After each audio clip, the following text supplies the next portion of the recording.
What do you do when you're trying to make friends and your social battery hits overwhelm and shut down? For neurodivergent people, being social can drain your social battery and you might need more time to recover than, say, other people. Instead of feeling shame about needing to recharge your social battery, let's figure out how to charge it and how to realize our own needs. Hi friends, I'm Caroline Maguire and I'm here to talk about all things friendship and ADHD. Please like this video, subscribe to my channel, and let me know in the comments what you need and how you feel about these strategies. For some people with ADHD, being social fills up their battery, yet for others, it drains them of their energy. But the truth is, for most everyone, reading social cues, trying to pay attention to conversations, coping with sensory bombardment, and managing situations that are taxing on your brain can be exhausting. And I really personally feel that there are certain environments that are more taxing for us. If you think about the spoons analogy that is from pain management, we all only have so many spoons. I might have used a bunch of my spoons getting to an activity. I might use even more managing my daily life, and then there's no spoons left over to do all the other things I need to do. Here are skills I recommend to recharge your energy and your social battery.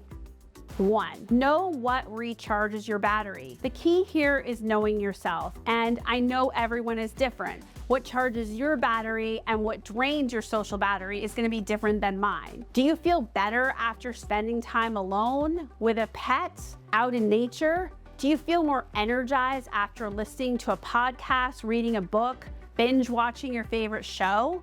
Do you feel recharged after a few nights at home in your regular routine? It's important to remember that this isn't about being an introvert or an extrovert, but if you know where you lean on those scales, they will give you a few clues about what works and will recharge your battery and what drains you of energy. 2, have a plan to recharge your battery. Once you know what fuels you up, you want to build into your routine some time to get back on track. If being social is stressful to you, what can you do before the event, heading out to meet friends to help you feel energized? What can you do when you return to fill up your tank? This can include things like exercise, a nap, listening to music, an audiobook, taking a walk outside, adult coloring books, meditation. Having a routine that respects your internal needs is a way to both love yourself and recharge your battery so your social hibernation period isn't longer. It's also important to pay attention to what environments and situations and groups are tough for you. Maybe sometimes we have to go, sometimes we benefit from that connection and that feeling of belonging. As you're working on making new friends, being in places with people that are easier is empowering versus places that are more challenging, which are less likely to keep you motivated to be engaged. Set realistic expectations of yourself. It's easy to try to say yes to everything and to imagine you're going to be different than you've been in the past. But the fact is that some situations may be challenging for you. Rather than saying yes or no to everything, it's better to be realistic with yourself. When you encounter something or someone new, ask yourself these 3 questions before you opt out. Does this interest you?